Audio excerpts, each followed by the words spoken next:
Bom, vamos começar falando um pouquinho da conscientização da política de uma forma geral, porque você é professor, dentro da escola, por exemplo, minha experiência, não sei como é que foi a sua, muito pouco se falou na prática de exercer o papel cidadão, que é fazer um bom estudo, escolher bons candidatos, saber filtrar informações, para que eu tome uma decisão que ele não impacte só a mim, mas ele impacta ao Kevin, ao Rafael, toda a sociedade.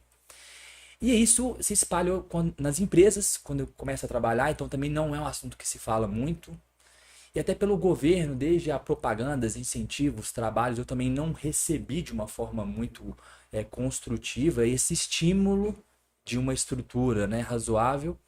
E agora você é professor, já está no meio, como é que você enxerga essa situação de uma maneira geral da conscientização e até puxando o gancho dos seus alunos, questão do que eles estão absorvendo, do que eles têm interesse, como é que você vê essa forma geral?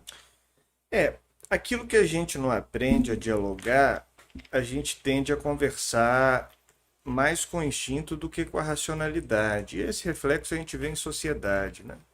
A escola em que atuo como docente, o logosófico, incentiva o conhecimento de si mesmo. E se a gente conhece o nosso percurso autorreflexivo, é mais fácil a gente olhar a sociedade ao nosso redor. E posso dizer, tô lá há 6 anos, assim, especificamente nesse contexto, nessa instituição, todos os projetos que eu propus, desde ensinar alunos a fazerem planos de mandato, para entender que cada programa de mandato de governo precisa ter meio ambiente, economia, mobilidade, sustentabilidade, são muitos setores para se compor um programa de governo, seja ele para um candidato a Senado, a prefeitura, a governo, a presidência. E realmente sinto falta de que esse assunto ele seja mais desmistificado no sentido da conversa, né? O que a gente precisa procurar de informação para que a gente consiga conversar com esse assunto mais com o cérebro e menos com o fígado, com o estômago.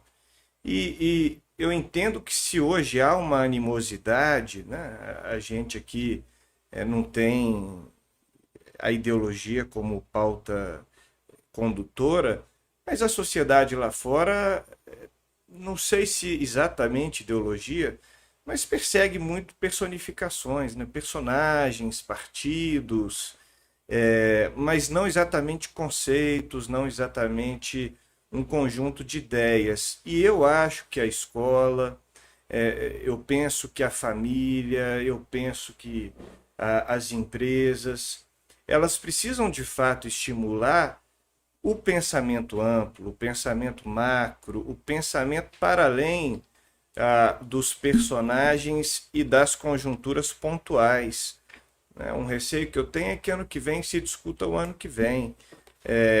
E apenas o ano que vem, o recorte de 2022 só envolva quem lá estiver. Não, a gente precisa olhar para o passado para entender o presente e projetar o futuro.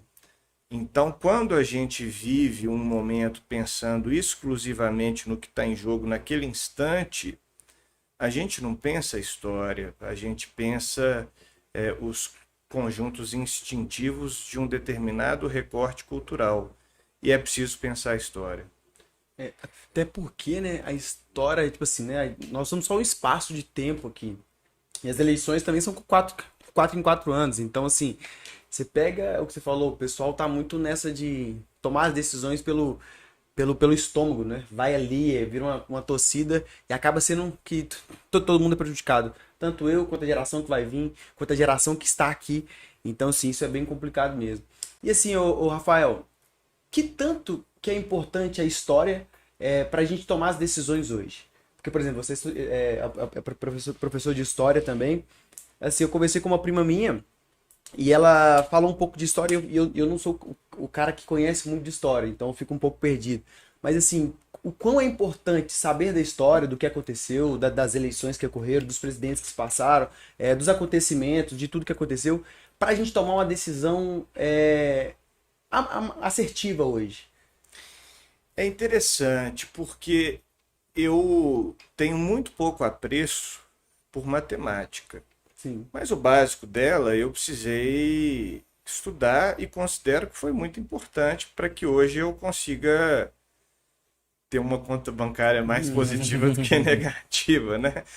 Em geral, pelo menos. Então, o mesmo vale para a história.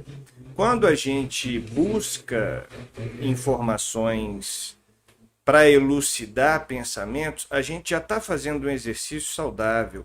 Porque se deslocar de onde a gente está é se afastar da intensidade do momento. E a intensidade, a história é cíclica e o presente também.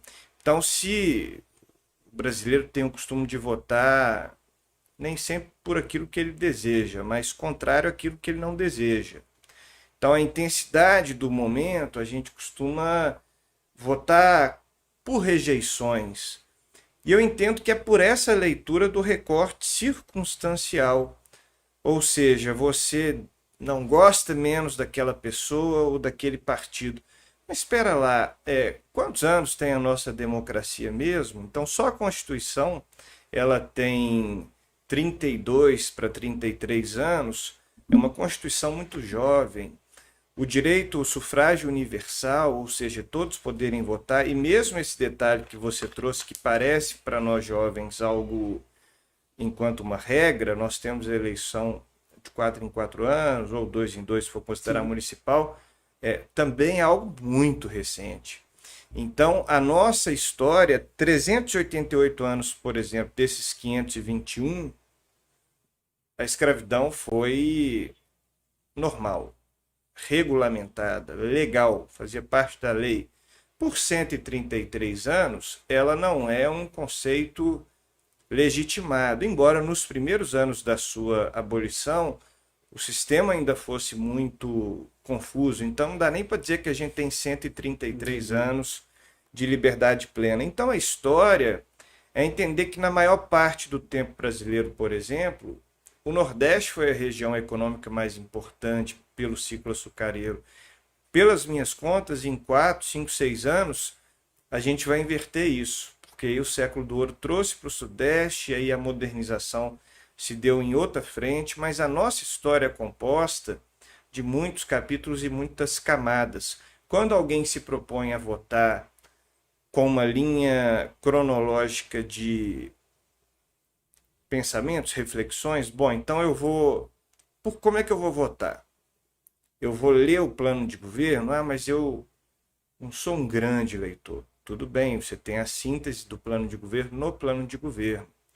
Você vai analisar o currículo de um candidato, você vai identificar se ele já tivesse sido um parlamentar, qual foi o seu conjunto de votos, então ele se posicionou no decorrer do seu mandato de que forma, se ele tivesse sido um parlamentar, ele apresentou quais relatorias, quais projetos, quais desses se tornaram leis, ou se a pessoa não é do meio político, que também é frequente, também é corriqueiro, às vezes até saudável, que não surja do meio político, qual é o conjunto de experiências profissionais que aquela pessoa tem na sua vida acadêmica, na sua vida... Bom, qual foi o circuito? Eu entendo que todo voto é válido. Não importa se é no Lula, no Alckmin, no Serra na Dilma, no Aécio na Dilma, no Haddad ou no Bolsonaro, no Lula ou no Bolsonaro. Se esse voto envolveu um percurso reflexivo, eu entendo como uma escolha assertiva. Então, eu acho que, no meu entendimento, na minha compreensão, todo processo individual de escolha política é válido e saudável desde que enfrente um percurso que passe por pensamentos.